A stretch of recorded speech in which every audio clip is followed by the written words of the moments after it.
What's up? I'm Shannon King. Welcome to Beauty360. I've been an international educator and a salon owner now in Brooklyn, New York.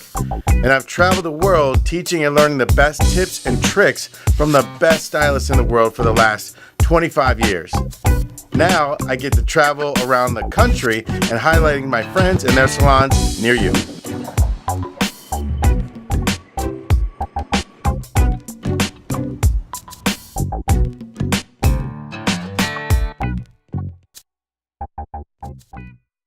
Tony is an educator. He's also in the salon, as you can see, while we're here, and he's an educator for Goldwell. He focuses on cutting and finishing training for people all over the country, and they come see this guy in New York to make sure they know how to really get down. So today is a real treat. So Tony, what's the vision, man? Where are we going with this haircut today? So when we spoke earlier, Kayla and I, she wanted to keep her length, she wanted to keep her fringe. We wanted to update this a little bit, create a little bit of movement. Even though her hair's a little bit finer, it does tend to not move as much as she would like. There's a little bit of wave that we like to enhance. So we're going to decide to implement a little bit of salon-friendly disconnection, kind of give it a little bit more of a shaggier kind of feel, keeping some of the fullness throughout the front with the layers so she doesn't feel like we scalped her, and we're going to work in a longer fringe when she's done. Awesome. So these are all great elements. As Tony gets started here, we're going to catch up to speed as he gets rocking. So there's a couple of different things that are really cool. The shagginess in the layers, having things moving around, that's really, really key and very on trend. And also that longer, almost lobbed feel when it comes to the perimeter length. Yep. It's not in that bob that's off the shoulders, and it's definitely not something that's long. It's in between, and you can always change the pitch and the angle, whether you need it forward or actually ascending, going up towards the nose or face. Yep. So that's really cool that she has a combination of these different trends and feels that are really on right now. But so we're just going to work with classic sectioning. We're going to work her perimeter in. I have sectioned out a zone up top that will be disconnected from the rest. So the disconnection, which you're going to see a little bit later, is really, really important. You know, it's important to utilize disconnection functionally, but also to make it, if you need to, make it a feature. That way you can get hair to separate and swing and kind of move independently, you know? Agreed. Yeah, completely agree. All right, so right now we're going to actually create our disconnected panel in this area. Now, what our lookout is that we're not going to take these pieces that sit behind the ear too short. You see how this right here all of a sudden kind of comes up. If I start to layer too much, this gets weak, and we have a really big negative spot, which we don't want. So we need to drop out a little bit of this length. So we're going to let this nape drop out. See how it retains the strength here? Right. I can go in and just knock some of this off. By doing this, it's going to actually reverse the shape. It's going to make it a little bit more concave. So we're going to get a little flatter internally, but as this hair jumps up, it's going to create the support for the stuff on top. Nice. And this is primarily the disconnected part? Yes. Portion that you're working with? Okay. Yes. I mean, they both will be disconnected, but this would be the foundation. If this gets to be too short, it's not going to support the top here. So we're going to work with something a little bit more contemporary, where the pieces aren't long distances in between. They're going to be closer in distances, so the shorter hair will push the longer hair around and build some support. Got it. So this guide will end up being stationary, so it's going to stay in the same place. My sections will be diagonal at this point. We're going to bring this up and over, and we're just going to knock off these corners that sit. If you get a little bit of drag at the root, it's okay. I think, you know, if you get too tight with your tension, this area can start to shorten a lot faster than you intended to. So a little bit of drag, and you can clean it up in the refinement part. I mean, you don't want it really sloppy, but if the roots have a little bit of bend to them as you take the section up, it shouldn't really affect your shape tremendously. It actually benefits you in the long run. So take comb from both sides. The final pass will be towards where I'm over-directing to. This will help with controlling your sections. If I just took the section from back here and combed it forward, I would start to cut the hair shorter as I worked away, which I don't want. I want to encourage my over-direction as I work. Yeah, I mean, that principle of working with like a thicker section is really, really cool. It's something that, you know, happened back in the kind of late 80s, 90s, like take an entire ponytail, take like 5 ponytails all over the head, and then you just cut them, bang, bang, bang. And as you do that, right, the hair just falls into these layers and texture, and you get all this crisscross and movement that happens because you had thick sections. Yep. Well, today we want to add a little more modern twist to that. Is taking not such a fine section, but a little bit thicker section, so you get that same cross, and you get some of that action still happening at the ends of the hair. Exactly. Pretty smart. So that means he's planning. So it's a great approach. It also, this is crazy, it happened to me a couple weeks ago. I had a client come in, and she told her, she sent her friend in, and her friend goes, she says you have a new way of cutting hair.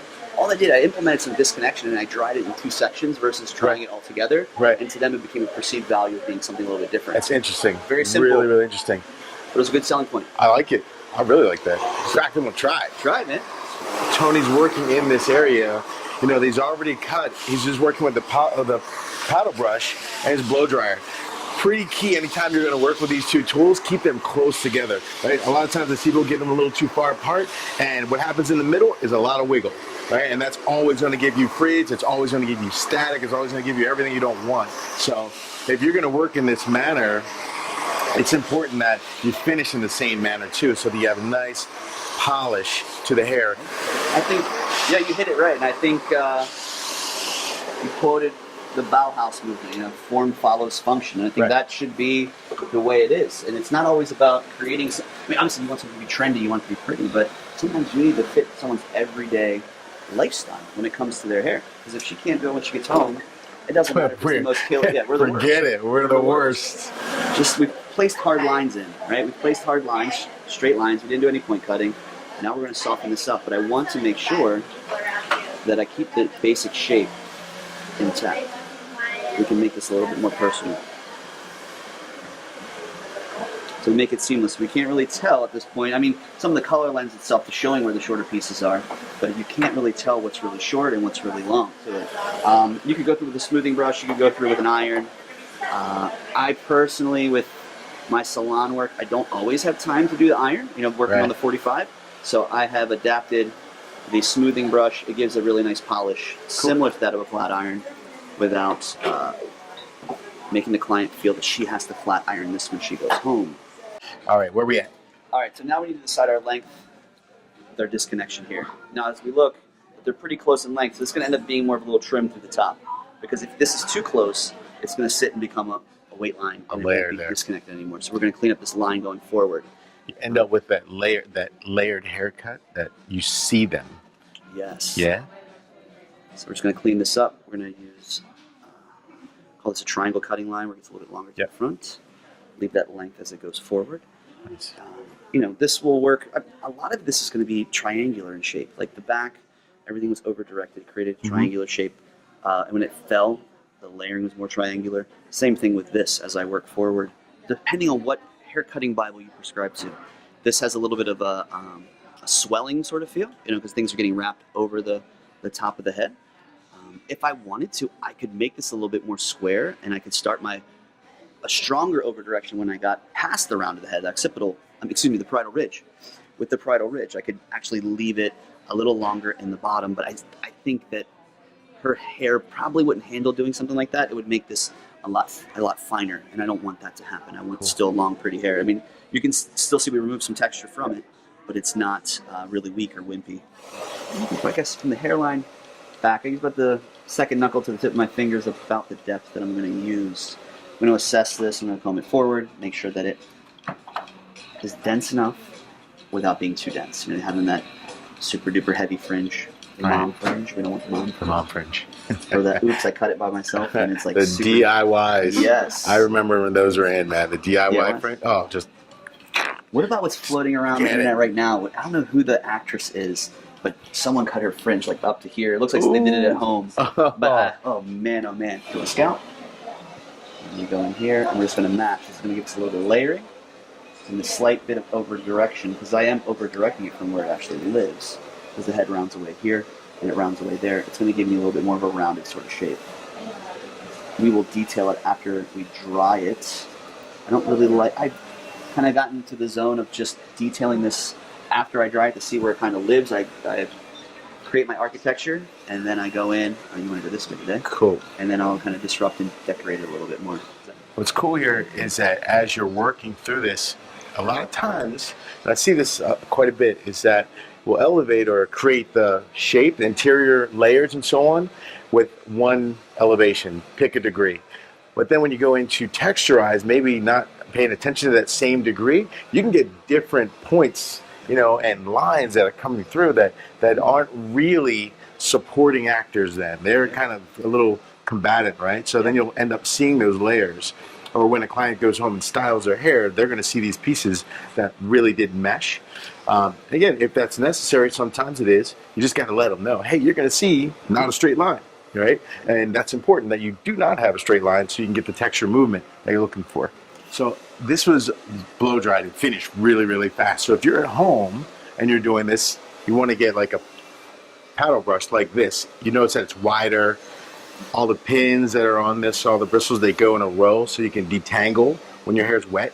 And when you turn it, look, they start to brick lay, so then it makes it easy to kind of move the hair around. This is really key if you need like a fast blower, you know, a fast blow dry. It's really going to be the brush that makes it happen really quickly. And I know, Tony, you were talking about, you know, your smoothing brush, which you can see here, again, it's a little bit more beveled, you know, as well. It's kind of half round, but it has unique because it has different bristles on it. It's got these nylon pins, but it also has, when you look down closer, has these boar bristles,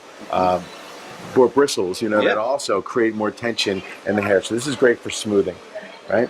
What's interesting about the Denman, you know, is that this is the mini Denman for smaller, tighter areas, as you can see, especially if you're in the fringe area or if you have shorter hair. But this is great because of this rubber backing. It creates some tension, you know, and with the heat of the blow dryer and then these bristles being close together, you get a lot of tension with the blow dryer and this brush. So if you have really curly hair or even wave like Tony's and you want to make it straighter and smoother, this would be your go-to brush. Yeah. So I'm just using a dry shampoo. I love dry shampoo, whether it's to make the hair feel clean or actually if you use enough, it can actually make it grippy and kind of a dirty kind of feel, which for that Dirty texture, it doesn't, you know, I want to say grippy. I don't want to use the word dirty because it doesn't make it dirty. It makes it feel a little bit grippier, a little bit more pliable, and you just kind of mess it up. So even though we finished it really sleek, this gives me the ability to deconstruct it and give her that kind of tousle she just made out with her boyfriend and he couldn't keep her hands off of her kind of feel.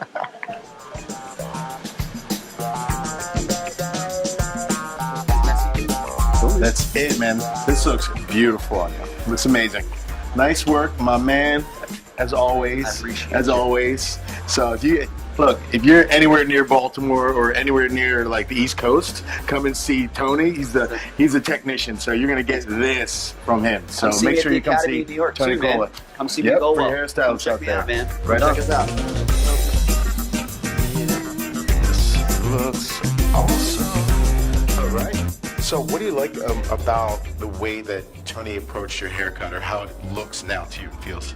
It feels really great. Tony's a really great listener, so he kept in mind that I didn't want to lose my length, but heard that I needed some help. And you came all the way from Nashville to get a haircut with this guy. I did. That's pretty stellar to like get in the car and drive all the way for a haircut. So that's pretty awesome. It looks amazing. Yeah, again, you got to come see Tony here outside of Baltimore, Maryland. He's one of the best. We're the best.